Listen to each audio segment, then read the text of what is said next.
were two legal bright lines about the Trump administration. One was whether they would follow court orders. That remains to be seen. The other was whether they would weaponize the DOJ and create political prosecutions. And they have crossed that legal Rubicon, and another DOJ prosecutor has resigned rather than move forward. Less than a month after 7 Justice Department lawyers resigned in protest over Emile Beauvais' decision to quash corruption charges against New York Mayor Eric Adams, another prosecutor has walked out. Denise Chung, now the former head of the criminal division at the U.S. Attorney's Office in D.C., refused to order a bank to freeze funds related to a Biden administration environmental contract, citing a complete lack of evidence. Other prosecutors and FBI agents backed her up. But that wasn't enough for Beauvais and acting U.S. Attorney for the District of Columbia, Ed Martin. They pressured her to misrepresent evidence and justify a seizure warrant, which would freeze billions of dollars of funds allocated to green energy products. Chung refused to play along, and she quit. But luckily, she made sure the public knew why. Her resignation isn't just another DOJ shakeup, it's a sign that corruption isn't just creeping into the Justice Department, it's taking over, and it's a sign that they are willing to fabricate criminal prosecutions. Now, U.S. attorneys swear an oath to support and defend the Constitution of the United States. They are bound by the ethical rules in their jurisdiction and tasked with evaluating evidence, prosecuting crimes, and pursuing justice. They are also bound to uphold the law in service of the American people. Justice Department lawyers do not swear an oath to the president or his lackeys. But President Trump apparently sees it differently. He recently installed interim U.S. Attorney Ed Martin and acting Deputy Attorney General Emile Beauvais as his enforcers at the Justice Department, and so far, they have delivered. As we've talked about, as a criminal defense lawyer, Beauvais, before he was the acting Attorney General, represented Trump in his election obstruction, classified documents, and hush money cases. And as we've also talked about now that he's the ODAG, Beauvais ordered prosecutors to drop corruption charges against Mayor Adams in exchange for political favors. Martin, meanwhile, is a Trump loyalist who still falsely claims that Trump won the 2020 election. And like Beauvais, Ed Martin doesn't see his job as upholding law, he sees it as protecting Trump. He made that clear when he declared, quote, "As President Trump's lawyers, we are proud to protect his leadership as our president, and we are vigilant in standing against entities like the AP that refuse to put America first." Now, in a normal administration, Justice Department attorneys are not the president's lawyers. And Martin has also pledged his troth to Elon Musk. When Wired identified the men who are part of Musk's Doge harem, which is not illegal, Musk asked Martin to criminally prosecute reporters. Martin swore to chase Doge's critics, quote, "to the end of the earth." And Martin also threatened to prosecute Democratic Representative Robert Garcia for calling Elon Musk a dick. But anyway, Ed Martin's ascendancy is already chasing away career prosecutors who won't violate their oath of office. But this latest flashpoint is the Biden administration's signature climate initiative, the Greenhouse Gas Reduction Fund, which apparently in this administration they want to criminally prosecute people to prevent it from going into effect. But the background here is that in 2022, Congress enacted the Inflation Reduction Act of 2022. The IRA established a set of clean energy incentives and created the Greenhouse Gas Reduction Fund, or GGRF. The GGRF leverages investment from public and private lenders, quote, "to invest in clean energy technologies such as solar panels and heat pumps through community lenders." In 2024, the Biden administration ran 2 competitions to allocate the money and awarded $20 billion to 8 selectees. And the old EPA website let you, quote, "read what the 8 selected applicants have committed to deliver on their application packages." However, now that Trump is in office, that information has been removed.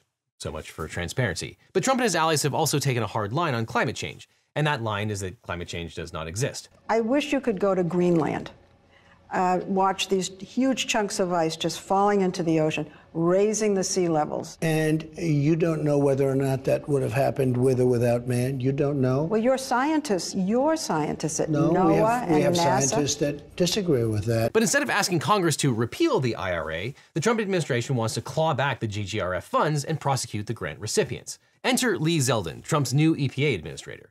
Zeldin has been on the job for less than a month, but he looked into it and, surprise, he found fraud. Fortunately, my awesome team at EPA has found the gold bars. Shockingly, roughly $20 billion of your tax dollars were parked at an outside financial institution by the Biden EPA. His smoking gun? A contract between the EPA and Citibank. The EPA had signed a financial agent agreement, or FAA, with Citibank to distribute the funds. Now, an FAA is a contract that designates a financial institution to act on behalf of the government in managing and disbursing federal funds. Zeldin said the use of the FAA was improper and unprecedented.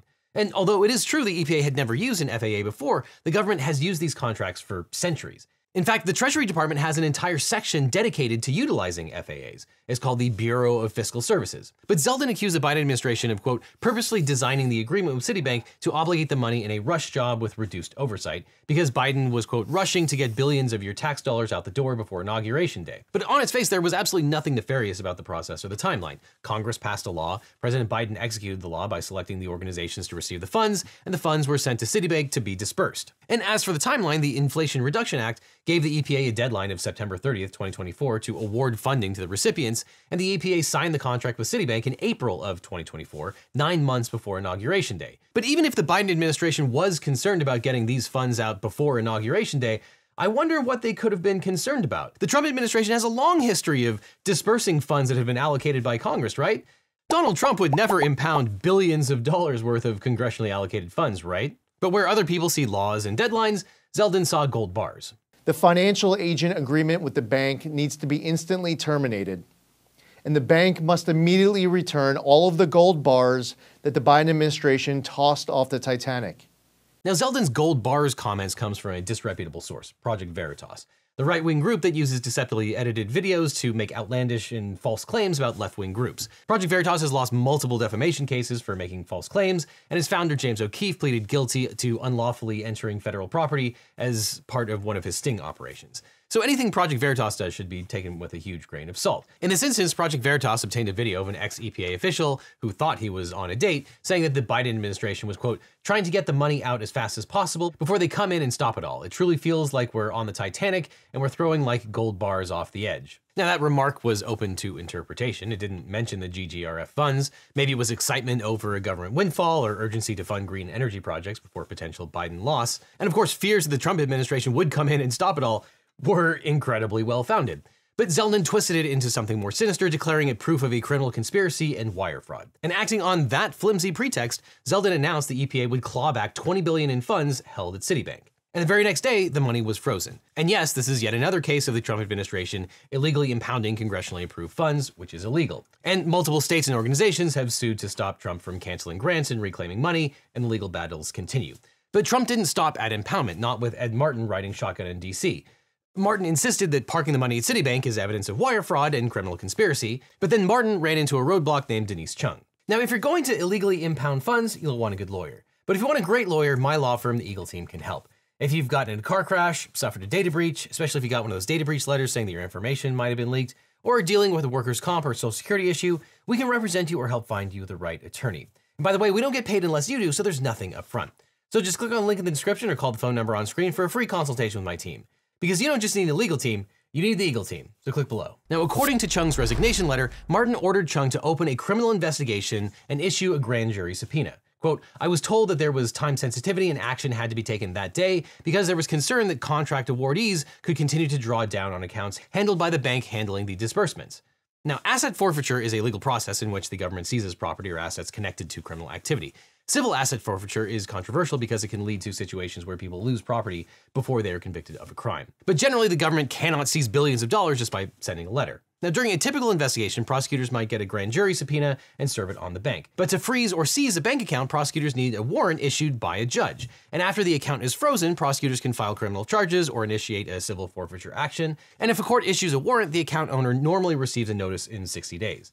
Now, Chung did not think there was enough evidence to suspect a crime had been committed in connection with the EPA grants. Quote, I conferred with others in the office, all of whom have substantial white-collar criminal prosecution experience, and reviewed documentation provided by ODAG in determining whether the predicate for opening such a grand jury investigation existed.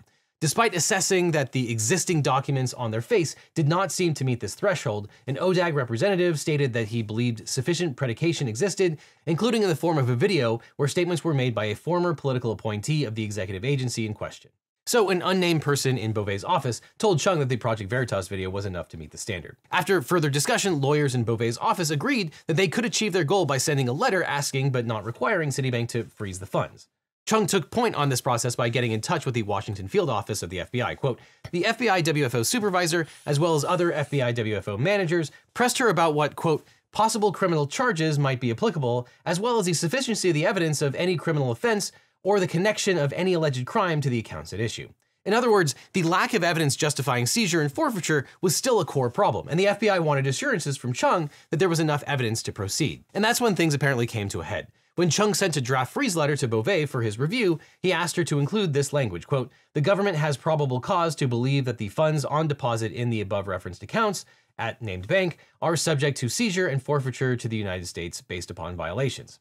Chung disagreed, quote, "I subsequently informed Martin that the suggested language was not appropriate to the matter at hand." That's when apparently everyone went into CYA mode. FBI officers in Washington consulted with lawyers in their DC field office. They informed Chung that, quote, "Despite expressing some concern about the current lack of evidence of any apparent crime, they were willing to send out a freeze letter to Citibank, but only if Chung confirmed in writing that, quote, there was possible evidence of certain criminal violations." At this point, Chung and the FBI officers were under serious pressure, and they decided to send a letter asking but not demanding Citibank freeze the account. Chung emailed the FBI field office the following statement, quote, "Based upon the information we received from Beauvais and public source materials, including a video of statements by a former executive agency official, USAO DC believes there may be conduct that constitutes potential violations of 18 U.S.C. 371, conspiracy to defraud the United States, and 18 U.S.C. 1343, wire fraud that merits additional investigation." The FBI then, quote, "issued a letter to the bank recommending a 30-day administrative freeze on certain assets." But Martin and Beauvais were not happy. They didn't want a recommendation letter, they wanted the bank to freeze the account. Martin told Chung to send a second letter, quote,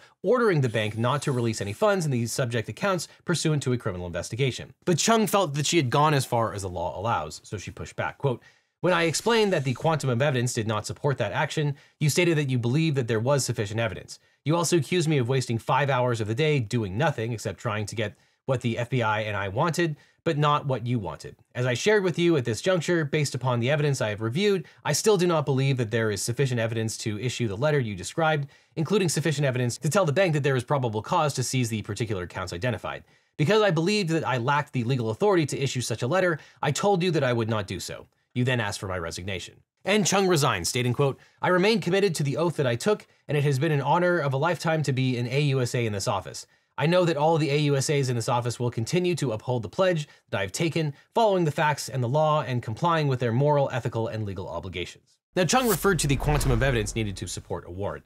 That's because the Fourth Amendment protects against unreasonable searches and seizures. To obtain a seizure warrant, prosecutors must demonstrate that there is a reasonable belief based on facts and evidence that the property to be seized is connected to a crime. They can show probable cause through witness statements, physical evidence, surveillance, informants, or other methods, and the warrant is usually accompanied by an FBI affidavit detailing all the evidence the government has collected.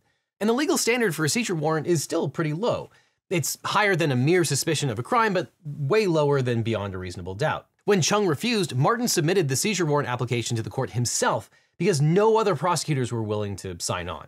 That echoes the situation with Beauvais in the Eric Adams case, where at least 8 people resigned in protest and Beauvais attended a hearing on the matter alone, which is incredibly unusual for someone so high-ranking at the DOJ to attend, let alone alone. Now, the Washington Post reported that U.S. magistrate judge in D.C. rejected the request because the FBI agent affidavit failed to establish a reasonable belief that a crime had occurred.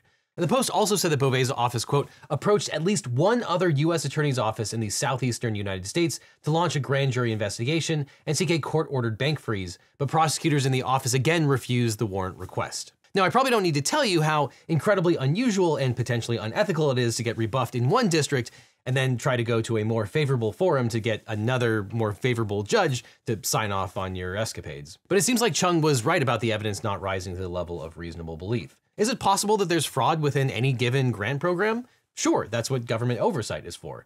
The Inspector General and Government Accountability Office both conduct independent reviews of agency problems. And in January, President Trump fired the EPA Inspector General, Sean O'Donnell, who he appointed to the position back in 2020.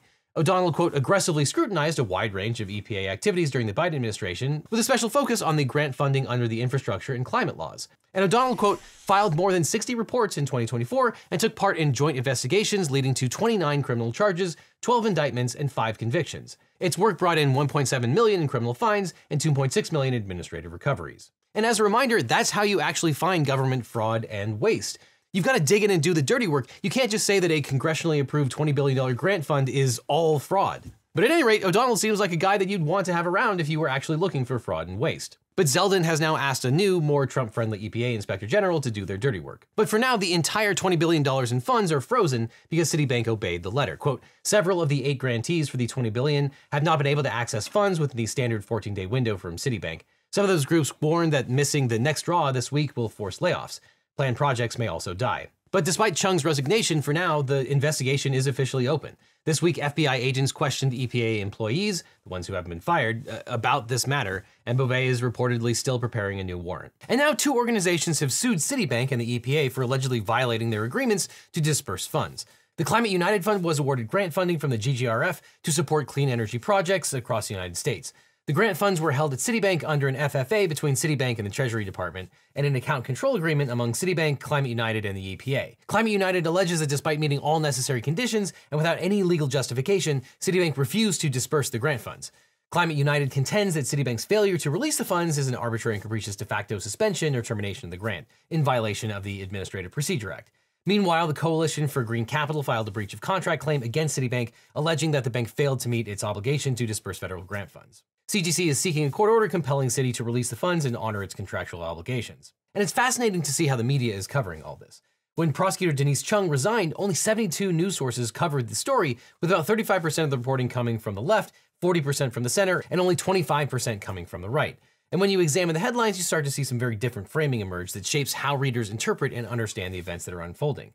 On the right, most headlines seem to accept the Trump administration's accusations of criminal behavior at the EPA as a foregone conclusion, and they present Chung as a prosecutor who would rather quit than get to the bottom of a, quote, fishy funding decision by the Biden EPA. On the left, a recurring theme is that Chung is yet another lawyer at the DOJ to resign in protest, which points to the idea that this is not business as usual for the DOJ. And on the center, the most common frame is to simply report the immediate facts through the headlines like supervisor in DC federal prosecutor's office told to resign after dispute over investigation. And while reporting the facts as they are is a cornerstone of honest journalism, doing this alone can be its own type of bias. And in this case, neutral headlines suggest normalcy. But the headlines you read first have immense power to shape how you understand the news. And that's why I like to see the news from as many angles as I can, which I do with the help of today's sponsor, Ground News. Because Ground News is a website and app developed by a former NASA engineer on a mission to give readers an easy, data-driven, objective way to read the news. And right now they're offering LegalEagle 40% off their unlimited access Vantage subscription. You can scan the QR code or use the link in the description to get a discount for a limited time. Because Ground News gathers related articles from around the world and across the political spectrum so you can see the bias and compare coverage. Every story comes with a quick visual breakdown of the political bias, factuality, and ownership of the source's reporting, all backed by ratings from 3 independent news monitoring organizations. And one of my favorite parts is their bias comparison feature, which highlights specific differences in reporting across the political spectrum. This can be especially helpful when reading stories from sources you've never heard of, where there's no telling who owns it or what agenda they might have. I also love their blind spot feature, which shows you stories that are underreported by either side of the political spectrum. Like this story alleging that a UCLA law professor is calling for a violent military coup against Trump, where 100% of the source's reporting came from right-wing media. Of course, the nuance and the context of what the professor actually said went right over their heads. But analysis like this helps explain why we often talk past each other and why some people seem hyper-focused on what to others seems like complete nonsense or fake news. But all this is why Ground News is my favorite way to get the news. And as a legal eaglet, you can save 40% off the Ground News Vantage subscription by scanning the code that's on screen right now or clicking on the link down below. This subscription gives you unlimited access to every feature, including the Bias Insight tool and the Blind Spot feed. And by subscribing, you'll support an independent news platform working to make the media landscape more transparent. So click on the link below or scan the code today. And after that, click on this link over here for more LegalEagle, or I'll see you in court.